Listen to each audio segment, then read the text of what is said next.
Ito yung mga katanungan na ipupukol ko sa iyo. At saluhin mo ito, Mr. Taglibog. Kasi, Mr. Taglibog, unang tanong ko sa iyo, makinig ka, ang Diyos ba na sinasamba mo ay yun din ang Diyos ng Iglesia ni Cristo? Hindi, dahil ang Iglesia ni Cristo ay tatag ni Felix Manalo. No? Kaya katuparan niyan sa unang Juan 2:18-19, siya umaamin na galing Katoliko. Tingnan nyo, sino ang katuparan sa unang Juan 2:18-19 na nandito na ang mga antikristo? Sila'y galing sa atin, ngunit sila'y humihiwalay sa atin upang makilala na sila'y hindi talaga kasama natin. O paano magiging Diyos ng Katoliko yung sa INC? Di ba? Imbento lang ng tao ni Felix Manalo. Tuloy natin. Yan ang dapat mong masagot. Kasi, dinidepensahan niya dyan yung Trinity na si... Bakit? Yung Trinity ba? Di ba yan mabasa sa Biblia? Basa-basa naman kayo pag may time. Bakit? Dahil kahit yung mga ministro ninyo gumagamit. Ito, ginagamit ito ng mga ministro ninyo. Baka di niya alam. Ito, pansinin ninyo ang mabasa sa Revelation chapter 10 chapter 7 verse 10. And in a loud voice, ang ginagamit natin Amplified Bible, ginagamit ito ng mga ministro. And in a loud voice, they cried out saying, "Salvation belongs to our God who is seated on the throne, and on the Lamb our salvation is the Trinity's. To give unto God the Trinity, we owe our deliverance." Ginagamit yan na salin ng mga ministro ni Felix Manalo mismo. Mga ministro niyo. Tingnan mo ang naturang salin. Okay, tuloy natin. Sinasabi nila, yung Trinity, alam naman natin na yan talaga yung kanilang pinaniniwalaan. Nakasulat yan sa Biblia. Ginagamit pa yan na salin ng mga ministro.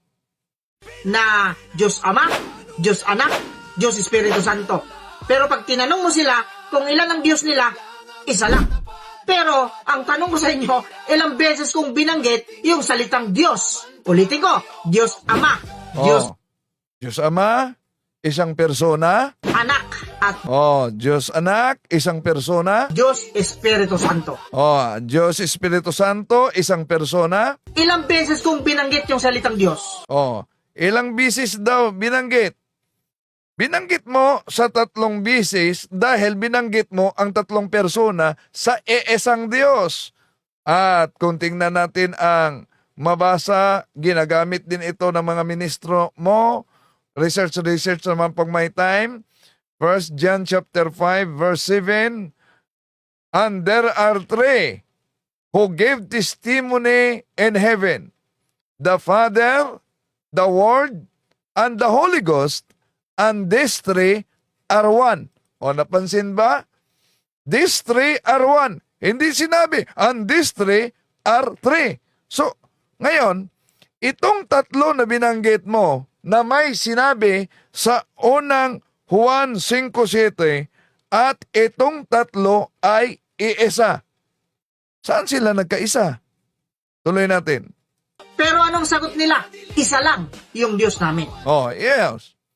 Tamang-tama talaga na kung ating balikan ang salin sa 1 John chapter 5 verse 7, and there are 3 who give testimony in heaven, the Father, the Word, and the Holy Ghost, and these 3 are one. At ano ang tawag sa these 3 are one? Balikan natin ang Revelation chapter 7 verse 10. And in a loud voice, they cried out saying, "Salvation belongs to our God, who is seated on the throne, and the Lamb, unto the Lamb. Our salvation is the Trinity's, to give unto God the Trinity, who owe our deliverance." Okay. So, Itong these three are one, tinatawag na Trinity. Tuloy natin. Si Kristo ay Diyos nila. Ang Ama ay Diyos nila.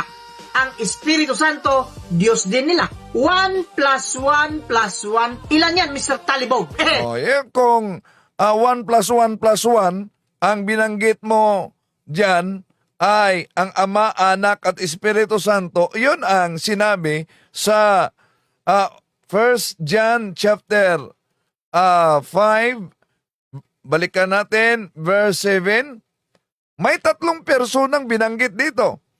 And there are three. Yun, tatlo. And there are three who gave testimony in heaven.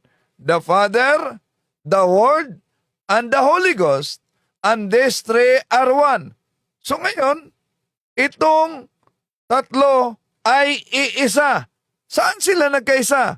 Yon ang tinatawag na Trinity. Nagkaisa sila sa likas na tinatawag na Trinity diyan sa Revelation chapter 7 verse 10. Okay, tuloy natin itong si ito to. So nagwala. Tuloy muna natin. Talibog, hindi ka makasagot. Kasi, hindi mo masabing tatlo. Pag sinabi mong tatlo, mayayari ka. Pero ang sasabihin mo lang talaga, isa lang. Ngayon, ito po yung tanong ko sa iyo. Kung talagang totoong relihiyon ng Iglesia Katolika Apostolika Romana, kung totoong relihiyon ng Iglesia Apostolika Katolika Romana, baka darating ang panahon, patitigilin na naman ito sa mga kaanib ng INC, mga kapatid. Tuloy natin itong kaanib ng INC, mga kapatid. bakit kayo sumasamba sa mga larawan at mga ribulto? Paano mo ipapaliwanag yan? Di ba? Nasusulat sa Biblia. Basahin mo ang nasa unang Korinto 6:9 hanggang 10. Basahin mo na lang. Alam kong kabisado mo yan sapagkat ikaw ay isang pare, isang padre na maalam. Ginawa akong pare, buti na lang hindi ako ginawang madre. Ano daw? Inordinahan talaga ako nito. Ito din ang INC, kaanib ng INC. Ano daw? Kabisado ko ang Biblia dahil pare daw ako. Yan din ang pahayag ni Cesar Sinita. Pinahinto na si Cesar Sinita ng INC. Sa kanyang vlog, delikado ito. Okay. So, tuloy natin. 9 hanggang 10. Basahin mo na lang. Alam kong kabisado mo yan sapagkat ikaw ay isang pare. Yan. Dapat research bago kayo vlog, no? Dahil kung makatawan kayo sa Iglesia ni Manalo at yung pahayag ninyo, yun lang ang nagpakilala na kulang kayo ng research. Kaya di tayo magtaka kung bakit matangay sa iglesyang tatag lamang ng tao. Tuloy natin. Dahil sabi niya, kabisado ko dahil pare ako. Di ba? Nasusulat sa Biblia. Basahin mo ang nasa unang Korinto 6:9 hanggang 10. Basahin mo na lang. Alam kong kabisado mo yan sapagkat ikaw ay isang pare, isang padre na maalam sa Biblia. Palpak na naman. Ito kontrahan na pahayag. Sabi niya, wala daw akong alam. Ngayon, sinabi niya, kabisado ko ito dahil isa akong pare. Anong masasabi niyo sa kaanib ng INC ito, mga kapatid? Comment din niyo. Tuloy natin. 6:9 hanggang 10. Basahin mo na lang. Alam kong kabisado mo yan sapagkat ikaw ay isang pare, isang padre na maalam sa Biblia. Pero, nung nakipagdebate ka, anong nangyari sa'yo? Tinawag kang Mr. Tamper, di ba? Kasi nga pinalitan mo yung nakasulat doon. Ayan, naniniwala na naman siya sa fake news. Paano pinalitan yung nakasulat? Ngayon, kung pinalitan, palagay natin, pinalitan ang nakasulat.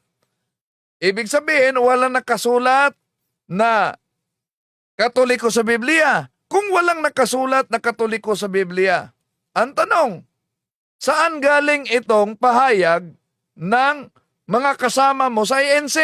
At ang Iglesia Katolika bilang isang organisasyon o samahang pangrelihiyon, yan po ang organisasyon.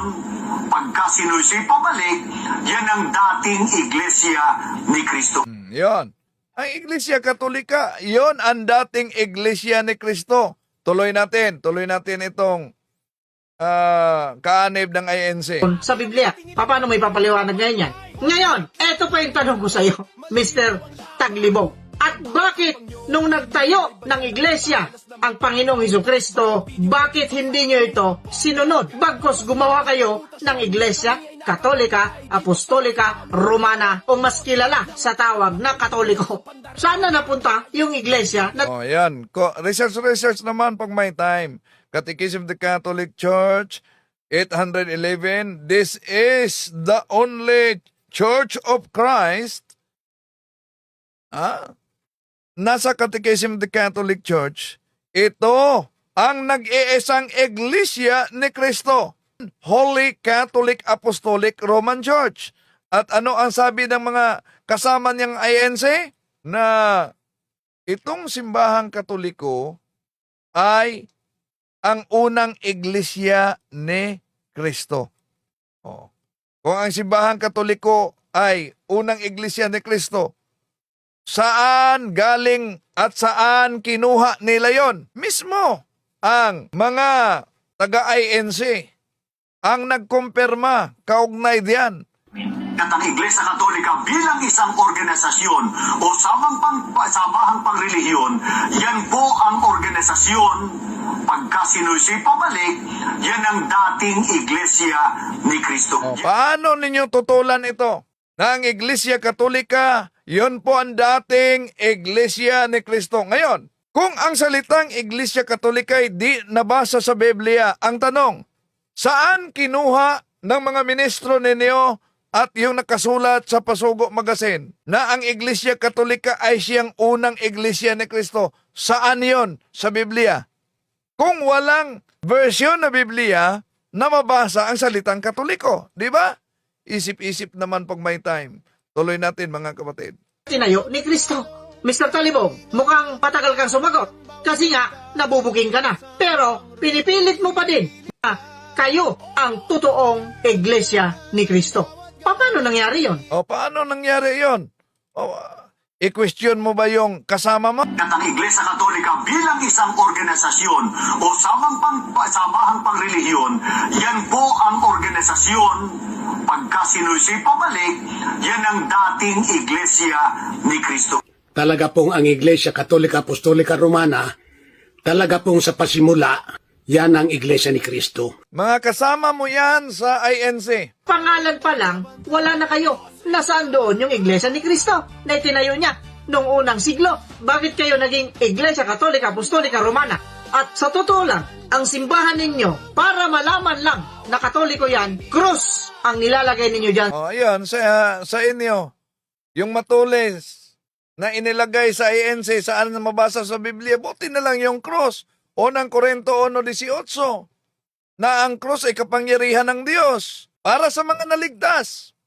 Pero para sa mga hindi naligtas, tingnan ang unang Korinto 1:18. Pero kung nakalagay sa mga kapilya ng INC yung mga matulis, parang pako, hindi cross. Aber, saan mabasa sa Biblia na lagyan ng ganiyang mga matulis na bahagi ang kapilya ni Felix Manalo? Wala yan. Kahit anong salin sa Biblia. Tuloy natin. Sa harapan.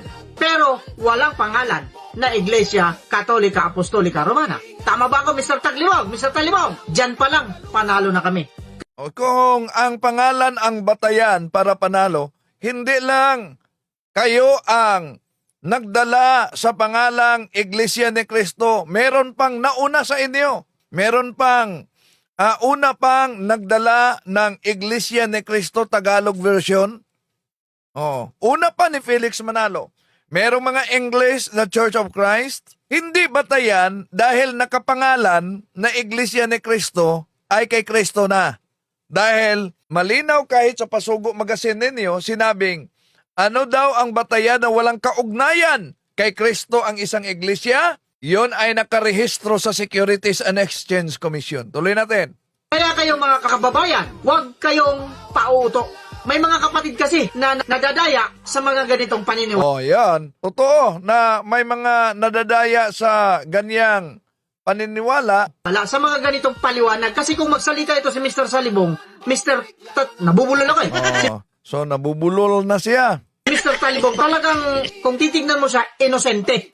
Inosente ba na walang alam? At Oh, yun. Sabi niya kanina, kabisado ko ang Biblia dahil pare daw ako. Pero ngayon, sabi niya, inosente si Talibong, pero walang alam. Ano ba talaga? Kabisado ko o walang alam? Tuloy natin. medyo matigas ang dila nito. Hindi ko alam kung anong probinsya nito eh. Kasi yung pagtatagalog nito, matigas na nga yung dila ko, mas matigas pa ito sa dila ko. Pero alam ko rito, sigurado ako na ang dila lang nito ang matigas. Pag nagsalita ito, medyo alam nyo na. Pag magsalita daw ako, alam nyo na. O, sige. Ito challenge ko sa iyo. Para di mapatunayan, na talagang ganyan ka, pasok ka sa Zoom. Sa ngalan ng Iglesia ni Kristong Tatag ni Felix Manalo, inaanyayahan kita na papasok sa Zoom. Alam kong nanood kayo, ipaabot ninyo ito sa kaanib ninyo, kasama ninyo, na isang defensor ng INC. Ipaabot ninyo. Para malaman natin na hindi ka talaga ganyan, sabi mo, sige, pasok ka sa Zoom. Entayin ka namin. Ibig ko sabihin, Mr. Talibong, patunayan mo na yung mga sinasabi mo ay totoo at talagang yun ang nakasulat sa Biblia. Kasi, common sense, Hindi na tayo kailangan gumamit pa ng Biblia kasi Hindi na daw umano siya gumagamit ng Biblia. Ano yung ginamit mo kaninang unang Korento? Sa Biblia yon. ang mga tao naniniwala yan sa Biblia. Yan ang problema natin ngayon. Naniniwala sa Biblia, Di mo ba ang INC naniniwala din sa Biblia? Nagka-problema talaga. Dahil para sa INC, si Kristo ay tao, hindi Diyos. Si Felix Manalo ay anghel. At hindi lang yan. Ano pang doktrina nila? Ginawa ng imahen si Felix Manalo, nasa Pasugo Magazine ninyo. Diba? Pasugo, Marso 1965, page 2, Binhamin Santiago. Katulad din naman ng larawan ng medalya ni kapatid na Felix Manalo. Hindi lahat na paggawa ng larawan ang ipinagkakasala ng Diyos. Iyan ay nasa pinag-uukulan ng larawan. Imagine, pag larawan ng ating Panginoon Jesucristo, bawal. Larawan ng mga apostol, larawan ng Mahal na Birhen Maria, bawal. Pero pag larawan ni Felix Manalo, hindi daw umano sila nagkasala. At hindi lang larawan ni Felix Manalo, kundi meron pang upuan ni Felix Manalo. Pasugo, Marso 1965, page 1, Binhamin Santiago pa rin. Noong ipagdiwan namin ang ika-50 anibersaryo ng Iglesia ni Cristo sa pagtitipon daw na ginawa namin sa Araneta Coliseum, inilagay daw sa gitna ng libu-libong kaanib ang relikya ng tronong likmuan ng yumaong si kapatid na Felix Manalo. Ang sabi niya ay, tutol kami sa relikya at ayaw daw kami sa relikya. Kailan namin sinabing ito? Meron ka bang ikapakitang batayan na sinabi namin iyan? Hindi kami sa relikya tumututol. Walang masama sa relikya. Imagine, relikya ng mga santo, relikya ng mga banal, relikya ng ating Panginoon Jesucristo. Tinututulan ng INC Tatag ni Felix Manalo, mga kapatid. Pero relikya ni Felix Manalo, ano yon? Upuan niya. So, walang masama daw sa relikya. Nasa pasugo nila. Ibig ba sabihin, dahil si Felix Manalo ang gumagamit, upuan, walang masama. Hindi po ba may arenola si Felix Manalo? Bakit yung upuan, hindi yung arenola? Tuloy natin. pero hindi sila naniniwala doon sa nakasulat sa Biblia. Bibigyan ko kayo ng halimbawa. Kagaya na sinabi kong talata, unang Korinto, 6:9 hanggang Oh, sabi niya, di daw umano siya gagamit ng Biblia. Pero ngayon, gumagamit na naman ng Biblia. Tutuloy natin. 10. Naniniwala sila sa Biblia, pero hindi nila pinaniniwalaan yung nakasulat sa Biblia. Nagets ninyo mga kapatid, mga kababayan? Oh, di namin na-gets. Di namin na-gets dahil yung binanggit mo ay pinatungkol mo unang Korinto kapitulo 6, versikulo 9 hanggang 10 sa mga santo. Pero malinaw ang binanggit diyan ay sa mga Diyos-Diyosan. At ano ang sabi sa Harper's Bible Dictionary kaugnay sa Diyos-Diyosan? All idols are images, but not all religious images are idols. Ganon din ang pahayag kahit sa Pasubo Magazine. Pasugo Magazine. Ito ang sabi ng Pasugo Magazine ninyo. Pasugo, Marso 1965, page 2, Binhamin Santiago. Katulad din naman ng larawan ng medalya ni kapatid na Manalo. Hindi lahat na paggawa ng larawan ang ipinagkakasala ng Diyos. Iyan ay nasa pinag-uukulan ng larawan. Balikan natin. Kung lahat ng mga larawan ay Diyos-Diyosan na batay sa ginamit niyang talata unang Korinto kapitulo 6, versikulo 9 hanggang 10, ano itong larawan ni Felix Manalo? Diyos-Diyosan. Payag kayo na Diyos-Diyosan na din itong larawan sa founder ninyo. Kung lahat na larawan ang tinutukoy diyan sa unang Korinto kapitulo 6, 9, 10 na Diyos-Diyosan. Ganon din ang mga larawan sa mga santo. Hindi ibig sabihin na dahil may binanggit sa unang Korinto kapitulo 6, 9, 10, Diyos-Diyosan na. Bakit? Dahil sa Ezekiel kapitulo 41, 17, 22, mula pa noon, ang templo ng Diyos ay may nakaukit na mga larawan ng mga banal. May larawan ng tao, may larawan ng mga anghel, nakaukit yan sa templo ng Diyos. Kaya, pagpasok ninyo sa templo na walang larawan, duda na kayo mga kapatid. Sa Diyos ito o sa demonyo. Tuloy natin. Mga boss, paano ko nasabi? Nakalagay doon. Basahin ninyo, yan o, nandiyan sa screen. Maraming bawal, hindi ba? Bawal sumamba sa Diyos-Diyosan. Pero anong ginagawa nitong mga ito? Sumasamba sila sa Diyos-Diyos. Hindi naman kami sumasamba sa Diyos-Diyosan. Paghilom. Bisaya pala ito. Paghilom. Ito. Ating basahin ang official na catechism ng Simbahang Katoliko, Our Catholic Faith, page 220, ginagamit ito ng mga ministro ni Manalo. We do not worship the saints. We only honor them as the official friends and servants of God. We adore God alone. So ano yan? Paghilom. Sa mga di nakaunawa ng paghilom, yung paghilom sa Tagalog ay pagaling. Pero paghilom sa Cebuano, huwag kayong maingay. Tuloy natin.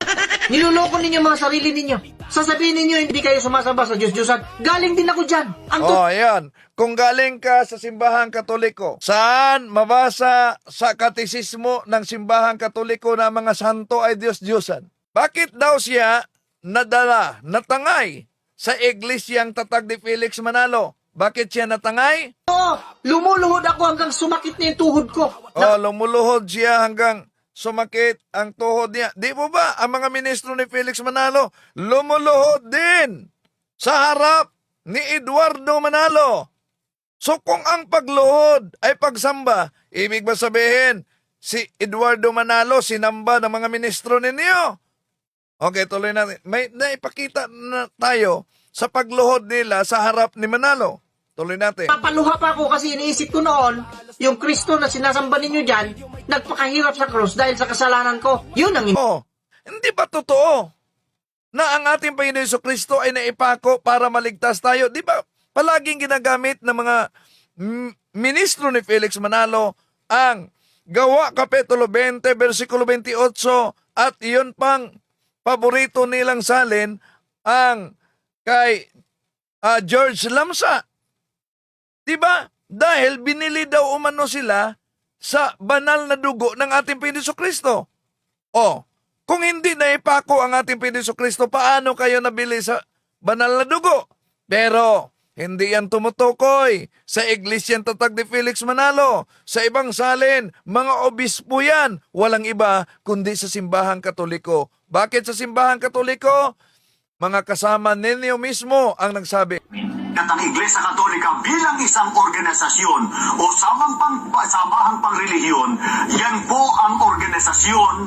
Pagka sinusi pabalik, yan ang dating Iglesia ni Kristo. Paano mo mapaliwanag na ang simbahang Katoliko ay dating Iglesia ni Kristo? So, ibig sabihin, hindi kayo ang dating Iglesia ni Kristo. Ibig sabihin, ang simbahang Katoliko ang may kaugnayan sa mga apostol. At itong simbahang ito, ang simbahang itinatag ng ating Panginoon Kristo, hindi yung nilipatan mo. Ang daming nabiktima sa maling akala. Tuloy natin. Isip ko noon, pero napakalaking maling-mali. Pero yun ang tinuturo ninyo kahit maling-mali na. Naalala ko tuloy yung sabi ng kapatid Kapatid, matagal na ako sa Iglesia ni Cristo. Pero nagtataka ako bakit yung mga Katoliko, yung kaibayo natin sa pananampalataya, ayaw pa rin na umalis hanggang ngayon. Bakit? Yung pagkain na lang nila ng ostyas yung ostya, pinapakain kayo niyan. Ano sabi ni Cristo?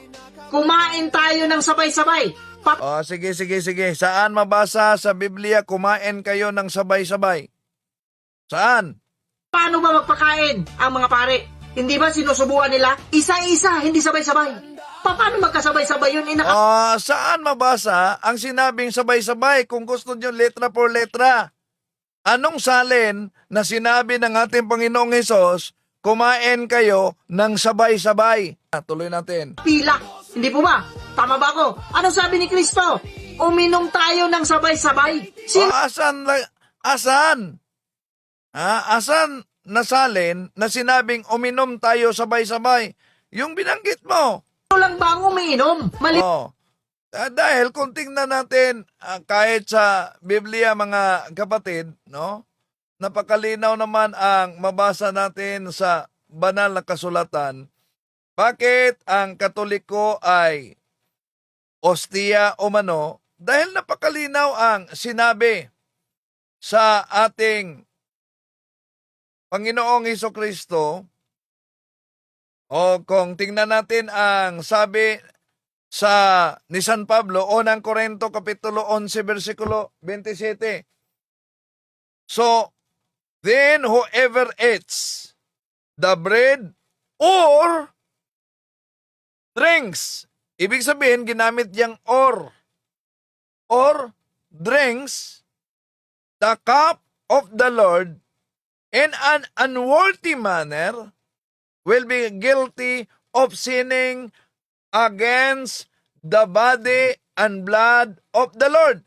So, klaro na magkasala ang sino mang tumanggap na unworthy saan? Uminom man o tumanggap. Or, ang binanggit diyan. So, ibig sabihin, kahit saan, sa alak man o sa tinapay, tinanggap natin ang buong buo. No? Tinapay man o alak, yon ay katawan at dugo ng ating Panginoong Hesukristo. Kaya, sino man ang kumain, or, ang ginamit, or, ibig sabihin, kahit saan ito. Dahil or ang ginamit sa English, tinanggap niya ang katawan at dugo ng ating Panginoong Hesukristo. Tuloy natin. Iwanag na Mr. Talibog, ikaw lang ang umiinom. Hindi mo pinapainom yung mga nakapila doon. Tapos sasabihin mo, totoo kayo? Sasabihin mo, mga alagad kayo ni Kristo? Ito pa yung masasabi ko sa'yo. Wag na wag mong isipin. No, kung ang simbahang Katoliko ay hindi tunay na iglesyang tatag ng ating Panginoon Kristo, dapat sabihin mo, sino ang nagtatag dito? Pero sa pahayag niya, yung kaugnay sa nagtatag daw ng simbahang Katoliko, ibigay na niya yan sa mga ministro ni Felix Manalo. Huwag na huwag kang magkakamali na ang Kristo na sinasamba ninyo at ang Kristo na sinasamba ng Iglesia ni Kristo ay iisa lang. Hindi talaga iisa. Dahil ibang Kristo kayo. Kristong walang ina na Birhen Maria dahil binanatan palagi ng mga ministro. Kristo na tao, hindi Diyos. Di ba? So, ibang-ibang Kristo talaga ang sa ANC na niyakap mo. Niyakap mo ang tatag ni Felix Manalo. Tuloy natin. Magkaiba yon. Ang Diyos nyo at ang Diyos ng Iglesia ni Cristo Tama, magkaiba talaga. Dahil umanib ka sa siktang tatag lamang ni Felix Manalo. magkaiba yon. Unang-una, ang Diyos ng Iglesia ni Cristo, buhay na buhay. Ang Buhay na buhay daw umano ang iglesia. Paano buhay na kayo'y tatag lamang ni Felix Manalo? Ha? Okay, tuloy natin. Diyos ninyo, patay na patay. Paano mo nasabi? Baka masaktan lang kayo masyado. Baka sabihin naman ninyo, bastos ako. Masakit ang katotohanan, Mr. Talibong. Hindi ba naman? Yung nakapako dyan sa gitna ninyo, yan ang sinasambad, niluluhuran ninyo. Ano ba yan? Gawa sa kahoy or gawa sa bato? Ayan. Magawa man sa kahoy, gawa man sa bato, yun ay nagpaalala lamang sa Kristong naipako sa cross para maligtas ang kasalanan. Tulad ninyo, di ba? Si Felix Manalo, ginawa ninyo ng imahen na tanso.